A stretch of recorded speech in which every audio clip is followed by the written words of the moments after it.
Blog Talk Radio. Welcome to Women Who Rock with Success, which is an award-winning show for professional women. We profile a collective of amazing women who are thriving to build their brand. Women are handpicked in various fields who can provide credible information to build your business and lifestyle. We are live each Thursday at 9 a.m. Central Time, followed by our latest brand, Women Who Rock Investigates. To learn more about us, go to our website at www.womenwhorockwithsuccess.com. Now, let's join our podcast host in the studio, Mrs. Diane Winbush. Women Who Rock with Success complies with the rules and terms according to the Federal Communications Commission podcast guidelines. The views and opinions expressed by our guests are their own, and their appearance on our digital media platforms does not imply an endorsement of them or any entity they represent. All guests who embrace our media stations are experts who are licensed in their fields of occupation. All rights reserved. And good morning, and welcome to our second episode of Women Who Rock with Success today. And we thank you so much for tuning back in with us. And on our second episode, we're going to be talking about wellness. And then we have a coach that's in the studio, Dr. Victor Manzo, that's going to be talking with us and sharing some information in regards to that. And then just give us a few minutes, and we'll be right back after this. And good morning, and our guest has arrived in the studio. And so we will today be talking about wellness and the strategic elements of wellness. So good morning, Dr. Manzo, and welcome to the show this morning. Thank you for having me. Excited to be here. Absolutely. So tell us a little bit about you, and I guess why wellness was a specific critique for you to be able to help individuals in regards to wellness. So tell us a little bit about you and how you kind of came to the point that I want to help others in wellness. Yeah, it started at an early age. I was my mom's a fitness instructor and yoga instructor. And so all my life I got to see what I thought health was, which was working out, supplements, eating right, juices, and all these other things. And so by the time I was 13 years old, since I was always called a husky kid, I had to go get my pant size was called husky. And my mom always used to say I had like a natural belly. Came a point in my life where I was like, okay, enough of this natural belly stuff. I want to have a six-pack. So... long story short, she showed me what that was, or started to ask questions, and I started working out and all this other stuff. And by 15, I had that six pack a little bit, and at 16, I started studying nutrition. But it wasn't until 19 years old where I ended up this model that I thought what health wasn't working, because I went away to school at Arizona State, and I played rugby for their club team. And what ended up happening was every month I was getting having issues with my health in some way, maybe by digestion or sensitivity to light. But it wasn't like just one thing. It was that plus. So it kept adding. And after a year, I looked at, told my mom, I think I might have a blood disorder or something. I need to go to a medical doctor. And when I came back home for the summer, a couple of days before that, she said, let's go see a chiropractor. So that was the pinnacle change in my life, because from there, I realized that health was not just working out, eating right. I learned this whole thing of what chiropractic firsthand did for me and how it changed my life and got me in the best shape of my life 4 months later. But from that moment, that's where I started to look at wellness is not a one-way street. Health is not a treatment-based model. We don't do this for this. It is health and health only that we focus on. So I started to want to learn, okay, well, eating right and nutrition is part of the puzzle. Chiropractic's a huge part of the puzzle. What else is there? And that was my journey into wellness, to study and learn the other elements to how do we create to support the body to thrive rather than just do one or two and hope for it. Okay, that's great. And so I guess the next question would be, so how do you impact others? How do you impact others in regards to wellness, and what are some of the takeaways that you expect from your clients as to what they should be receiving from your services? Yeah. So, I mean, it was the chiropractic side of it all, but then now currently I look at things that, what are some of the issues that we have to address, right? There's only two causes to diseases, which is a deficiency of some sort or a toxicity of some sort. And it's usually and when we look at it from that perspective, then we can look and see, do we have to decrease an individual's toxic load?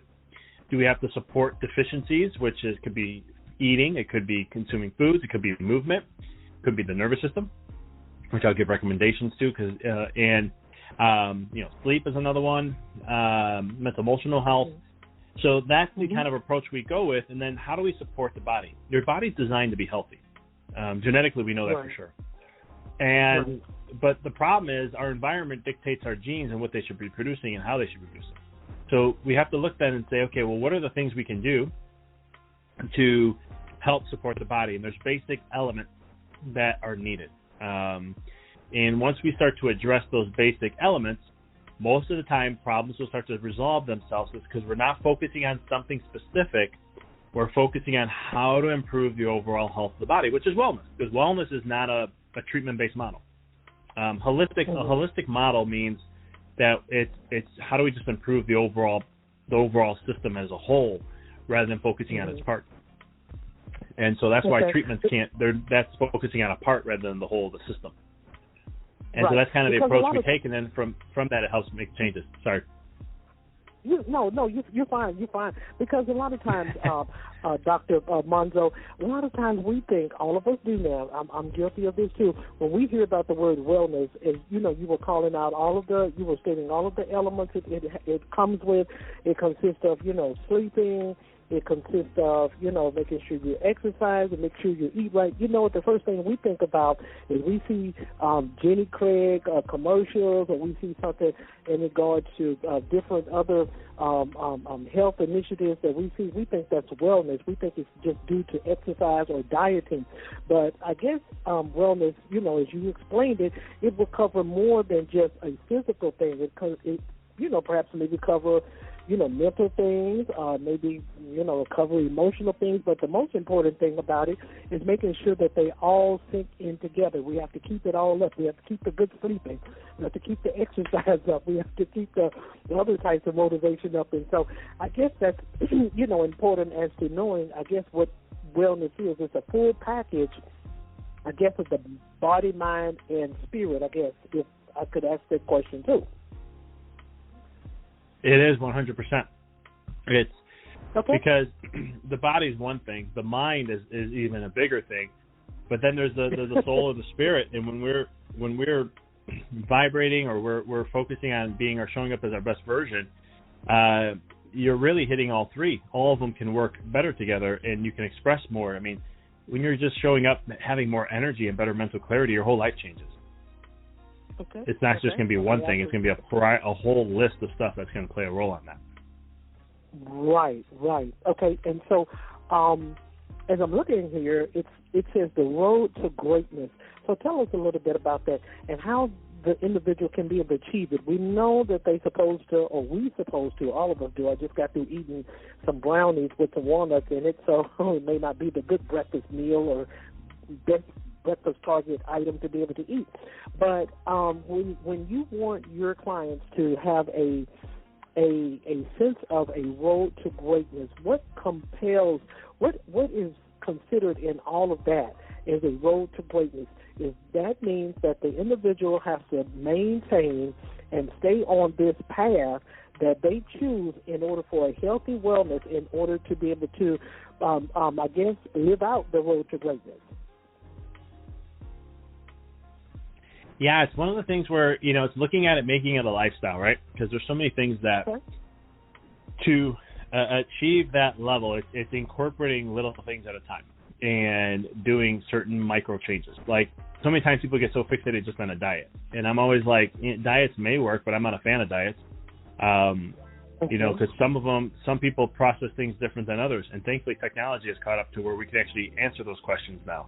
Where how does your body process, proteins, carbs, and fats compared to someone else? Because knowing that alone can tell you what kind of food you should be eating and not eating. And that plays a role to specific, individual recommendations for you. I'm very big into customizing and being individual, because it's one of the things that there's no two humans alike. One may work for one may not work for another. And a lot of times in the health world, we think we have it all figured out. This is how it is. In the groups that I've been a part of through as a chiropractor, keto is the best way to go. High-fat diets are absolutely amazing for your health, and it's the ancestral diet, the hunter-gatherer diet. Those types of diets are the way we should be. Some people are not even pushing carnivore diet.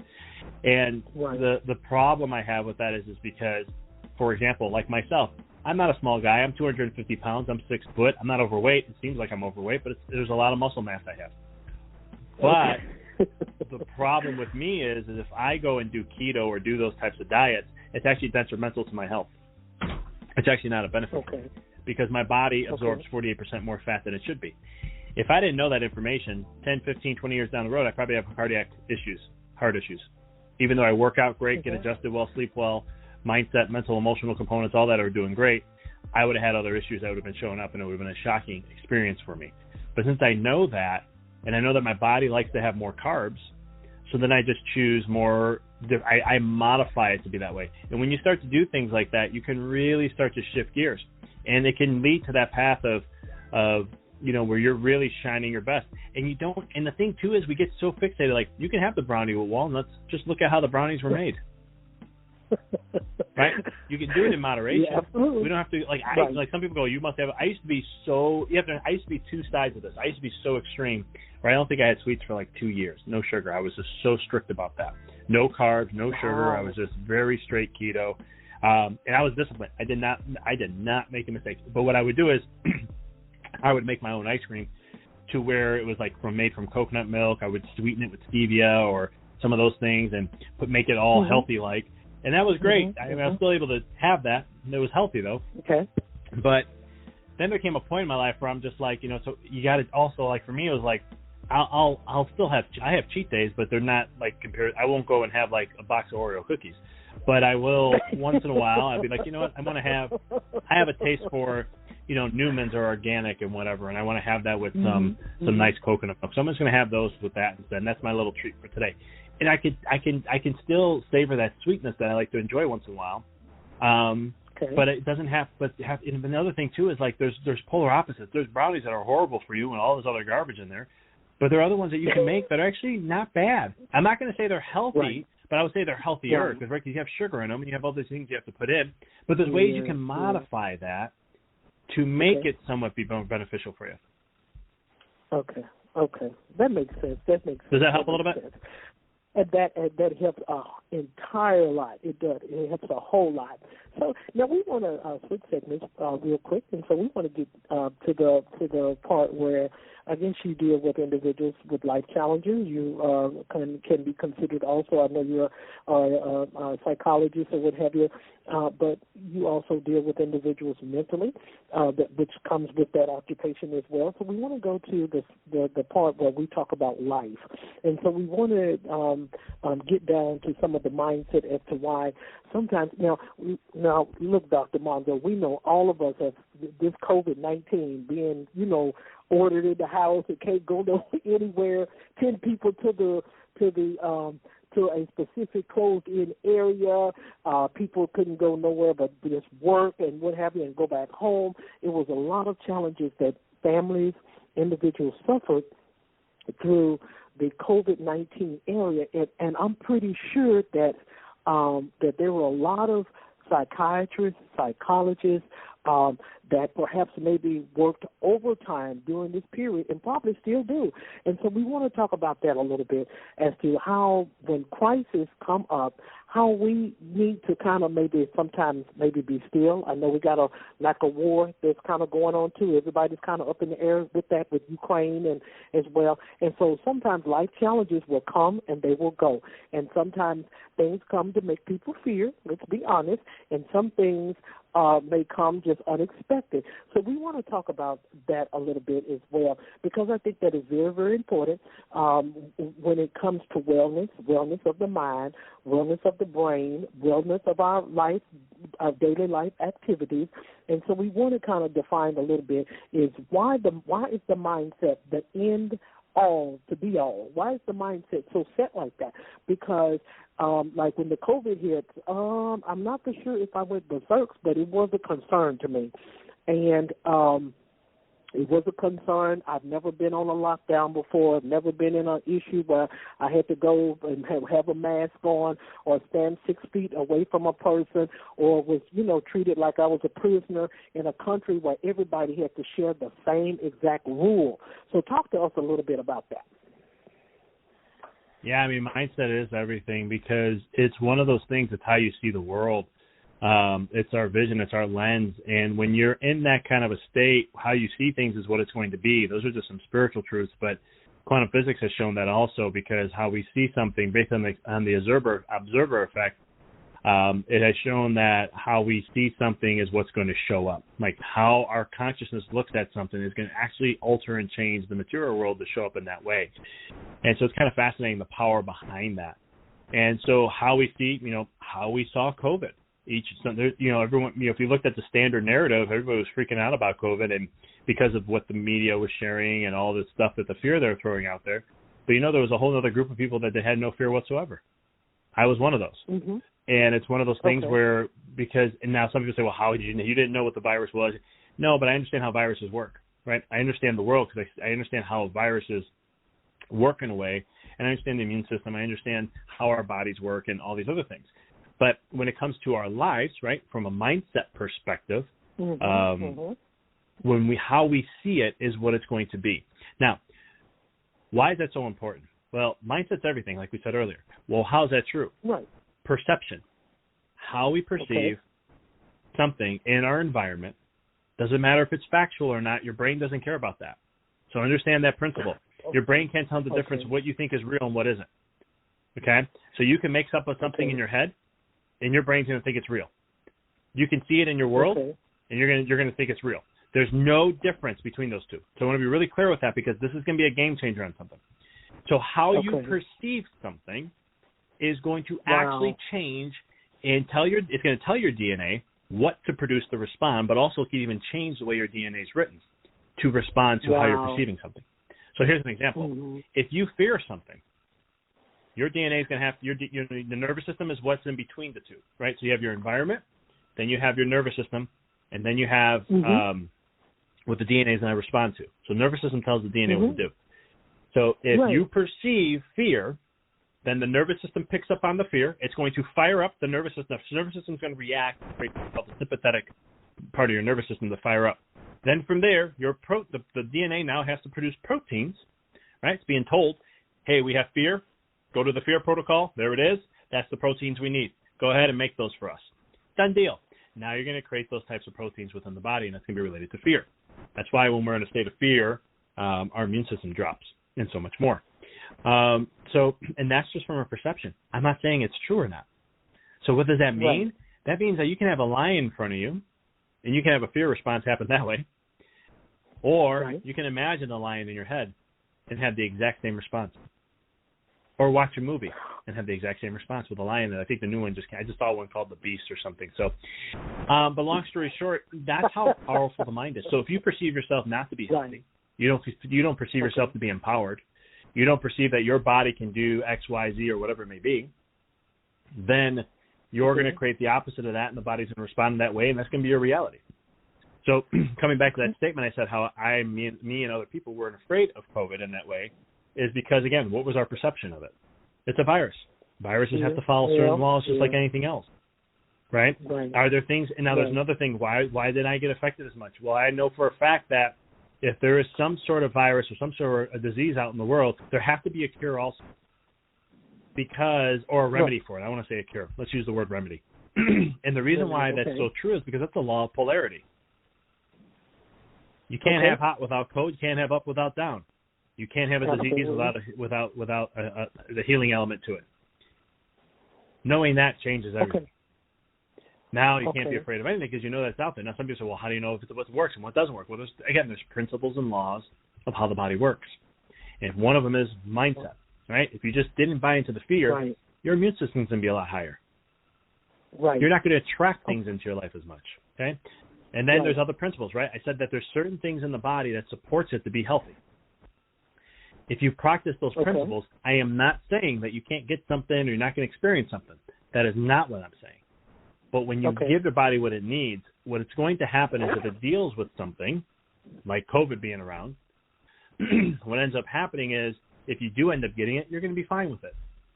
Just like majority of people that have been. Because what happens is your immune system's up high enough to where it can handle it. It has the reserves. Right. You've been supporting it. The way I kind of explain that to patients is like, what ends up happening is you have savings financially, and you just have some extra debt come up. It's not going to bankrupt you. You're not going to go down to zero. Right. You've been saving. You've been doing this work. So you have the savings. It's not fun to dip into it, but guess what? You have it. You take it. You pay off. You're good. Nothing to worry about, and you move forward. Right. Okay. How's that sound? Okay. That sounds wonderful. So it's how we allow things to come into our mindset. Because I'm telling you, I'm just going to be honest. If someone may laugh about it on the broadcast, okay, it's funny. But so what happened to me was, I've always loved the original Incredible Hulk back in the 70s and 80s. But I guess there was a fear that came in as well later on in life, and even right today, if I even think about trying to, there it goes, it's the thought, as you were stating. If I even think about trying to watch it today, then I will lay down, I will have a dream, and then the dream always end up as the Incredible Hulk chasing me. And I always wake up in a whole lot of fear. I'm just being honest. We're being honest, transparent on the show, and so and so that kind of resonated with me as to what you were saying. It's what we let into our mind. It's the fear, and then if we fear a certain thing, just like you were stating about the COVID. The COVID did not faze you, and what have you, and it really didn't faze me. I was concerned about because we have not been into this type of role play where we have to. Well, we're supposed to wash our hands anyway, but where we have to be in this role play where we can't talk to people, we have to have a mask on, somebody sneeze, people have been fighting, they're fighting on airplanes, they're fighting in public, they're fighting in exclusive areas. I'm serious, from the rich down to people with the low income. People have been fighting. They don't want you to sneeze on them. They don't want you to, no one has ever been into this. So the fear has really impacted so many people. Even today, they're still fighting on aircrafts. They're still doing it. They're still having conflicts. Don't yawn. Don't cough on me. People are still in that fear mechanism. And so I guess that was the reason why I brought that question out, because people are still dealing with it. I watch the news. People are still fighting. They're still fearful, and they don't want you to touch them. They don't want you to bother them, and that's their right. And so I guess I wanted to ask you that question so they can be able to understand, America can be able to understand as to how to be able to tackle that and don't let the fear in. We have to close those doors to fear. We have to close them. And so I guess the next question that I would like to ask you, Doctor, is how do we create our own rules in life? So even though we cast out the fear, we don't let that door open. And sometimes that can be challenging, especially if a person has just lost their job.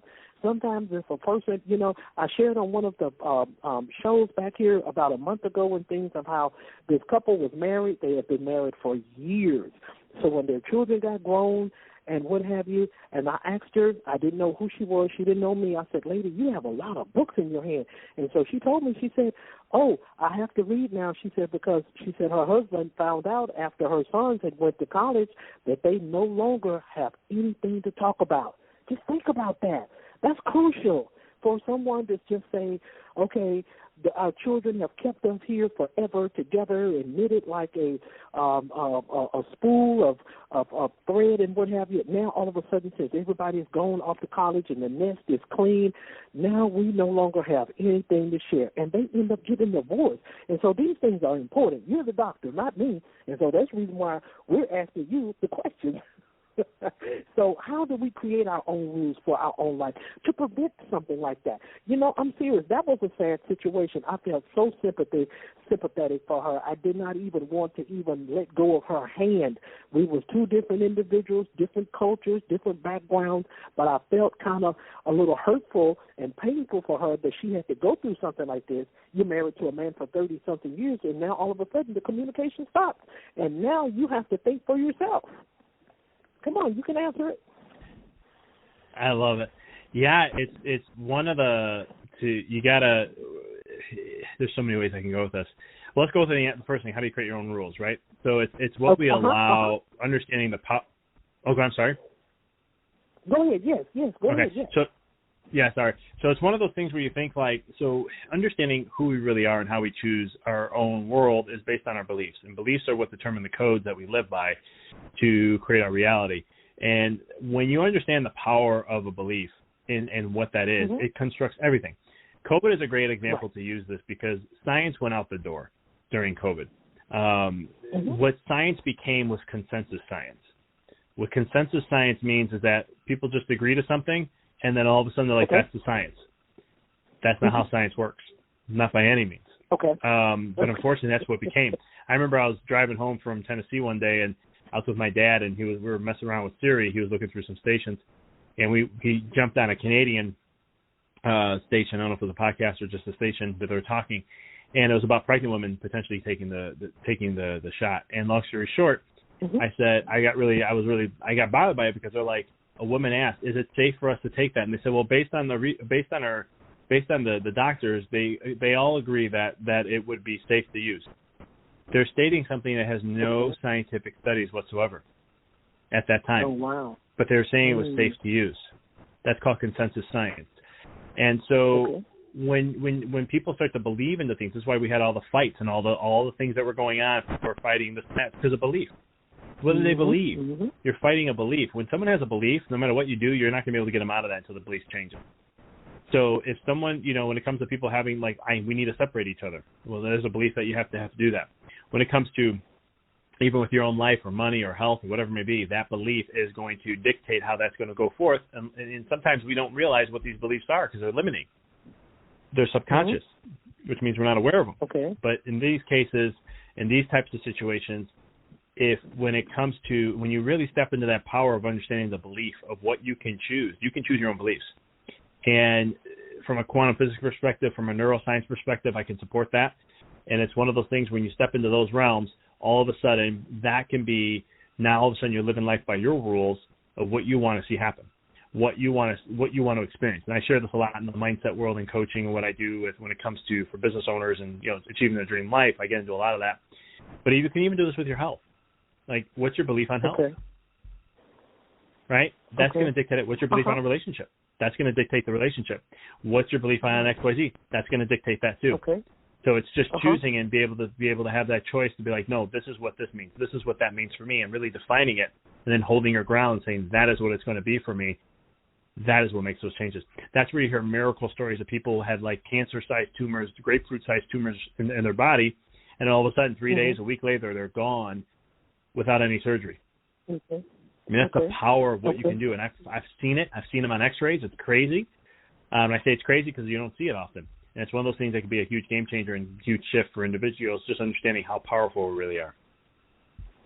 Right. So now let me ask you this question then. So this will be something helpful for the viewers as well and the audience. Okay, so so we have the power to change. We have the power to stop whatever is trying to come in and trying to force us to believe something that perhaps maybe doesn't have any type of credibility to it. Is that what you're conveying over to us? It don't have any type of control over us. We give it power and we give it control. Yeah, exactly. Okay. That's 100%. It's 100% that. I'm sorry. Go ahead. No, go ahead. No, we want you to finish that because I was just going to say it is 100% that. Because what we put our focus to, what we put our mindset to, is what we create and experience. So the more we give our power to something, our focus to something, put our mind to something, the more that's going to exist in our world. And that's why that belief works. Our beliefs are the aspect of it, and where we put our energy to is what we're going to create more in our reality. Right. Wow. That's amazing. So talk to us a little bit about also, this is going to be the last question, a little bit if some of the blogs that you would like to share on the show with us today, or any books that you have published to be able to help the listeners and the audience to be able to read. Reading is a good and great therapy And sometimes it can also calm the nerves. It can calm the senses, especially when we're excited or we, as you stated, we got these beliefs. We let these beliefs in. We, entertain these negative thoughts. We, entertain these negative inputs that are coming in, and then we also have the power to push them back out. But then also we can be able to read, and that's also a therapy as well. So did you want to share any of some of the blogs that could be able to help the readers and the viewers in regards to this? Yeah, I mean, I've written 3 books, just to be a little biased, so those are 3 good books you can read. One is Rediscover Your Greatness. The second is all about walking in the dark, the darkness that we face in life. And then my recent one was Decoding the Matrix, talking about these kind of things like constructs of subconscious mind, how to reprogram, and so forth. Those are 3 great ones. But to even share some, another one that has been a big game changer for me is Power versus Force by David Hawkins is a great book because he teaches and shares about the levels of consciousness, different levels of conscious levels in individuals. And he breaks it down in so many ways. But for those who understand, like, how, in the world of quantum, everything is vibration. Everything is a frequency. Everything is a consciousness level. Mm-hmm. And where we are at those things is what we're going to attract and experience. And this book is really a good foundation to that, to understand how to take our power back, to choose where we want to experience, what we want to have in our lives, and so much more. Okay, great. So, Dr. Manzo, we thank you so much for being with us on the show. And so we, of course, want you to be able to share with the listeners how they can be able to connect with you, connect with your services, also where they can be able to find you on social media if you choose for them to follow you, and as well as to where they can be able to find your books and your publications. You can be able to do that at this time. Oh, thank you so much. So I got 2 websites. One's health and one's mindset. So my health one is healthbydrvic.com. I talk about some services there. I have a podcast there. I have a free ebook on, fasting, and the principles of why fasting is so important for us. And then my mindset one is called empoweryourreality.com. That's where I do a lot of my mindset stuff. I have a podcast on there, some free resources, like an ebook on visualization. And then those who are like business owners and want to do coaching on that end, they can do it there. For the health sides, on the Health by Dr. Vic, you can do that. And then social media, you can find it on both websites. I'm on Facebook, Instagram, TikTok, and LinkedIn. Any questions you have or anything, reach out. Love to hear from people. Okay, absolutely. Dr. Manzo, thank you for being in the studio with us on today. And you helped to open up a lot of closed, bridges that the listeners and the viewers and Americans, of course, would love to be able to learn and know more about, because sometimes people don't know where to go to get the resources. They do not understand as to why they are going through certain things. I know we had the baby boom during the COVID as well, versus back when we had the baby boom back in the 50s or 60s, and so they call them COVID babies. And so sometimes people, they're concerned as to how these things are happening. Where is all of this energy coming from? Where is all of these things are coming from? And so you kind of help to be able to open up a lot of understanding to everyone on today in regards to this topic. So thank you once again for being with us. Listeners, you can meet us right back at 11 o'clock a.m. We will be starting our breast cancer awareness month, and then we're going to be having domestic violence awareness month this month. And so we got a lot of amazing ladies and men who have gone through both of these elements that are lined up to be able to help you even further. So once again, Dr. Manzo, thank you for being with us, and have a wonderful day. Likewise. Thank you.